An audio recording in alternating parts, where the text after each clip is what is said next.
Tiga.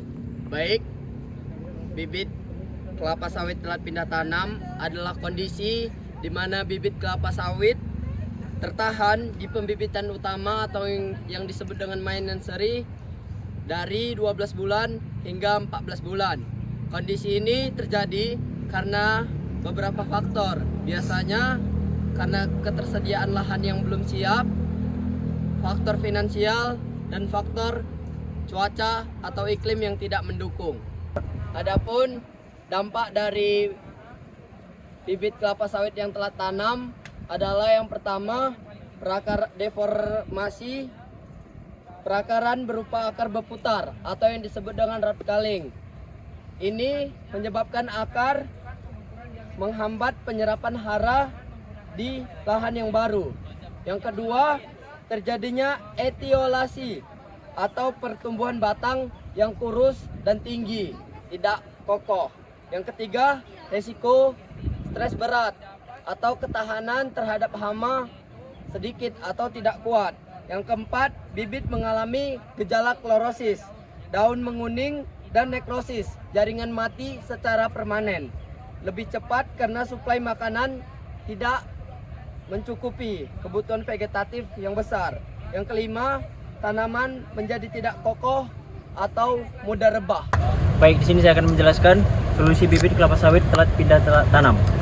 Sebagai upaya rehabilitas untuk memulihkan kondisi bibit yang mengalami stres akibat keterlambatan pindah tanam tersebut, intervensi pemupukan yang tepat menjadi solusi yang sangat strategis.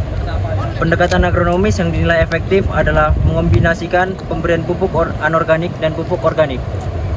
Pupuk anorganik seperti NPK berperan vital dalam menyediakan unsur hara makro esensial seperti nitrogen, fosfor, dan kalium yang tersedia cepat untuk memacu metabolisme tanaman.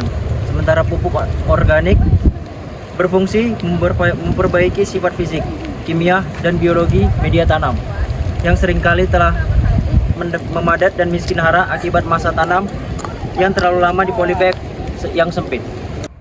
Baik, di sini saya menjelaskan dampak dan perlakuan praktikum, yaitu adapun metode yang digunakan adalah metode eksperimen dengan merawat dan mengamati pertumbuhan bibit kelapa sawit telat pindah tanam yang diberikan berbagai perlakuan pupuk organik dan anorganik. Perlakuan yang diberikan adalah P0 tanpa perlakuan, P2 perlakuan pupuk anorganik NPK, P2 pupuk anorganik NPK tambah pupuk organik booster, dan P3 pupuk booster. Baik, di sini saya akan menjelaskan parameter pengamatan. Parameter pengamatan itu meliputi tinggi bibit, jumlah daun, dan diameter batang yang seluruhnya diukur secara rutin dan terjadwal pada hari Rabu.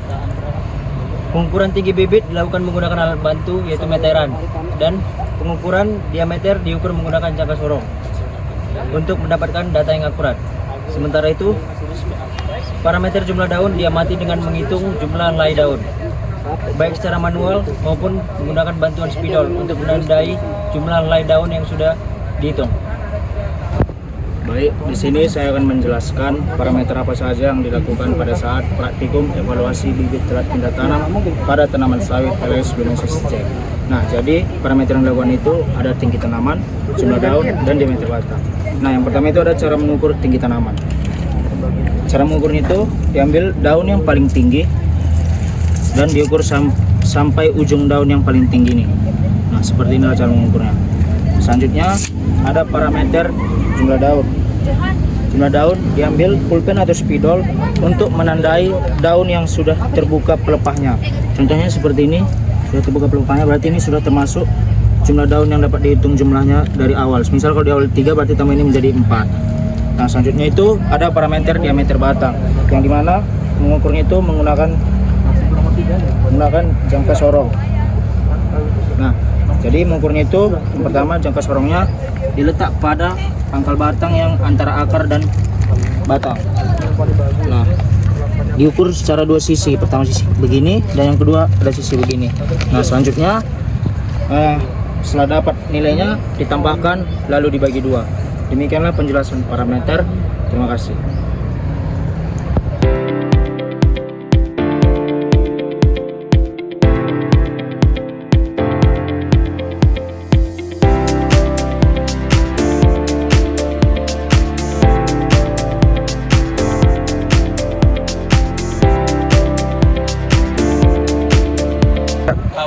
Jadi kesimpulan yang bisa diambil itu adalah kondisi bibit telat itu adalah bibit mengalami stres fisiologi dan root binding akibat keterlambatan pindah tanam yang menurunkan vigor dari awal dan potensi pertumbuhannya. Yang kedua itu adalah pertumbuhan bibit, adalah pertumbuhan morfologi bibit yang diberi pupuk bervariasi. P1 itu anorganik atau terhambat atau stagnan. Sementara P2 itu kombinasi. Dan P3 organik menunjukkan perbaikan pertumbuhan.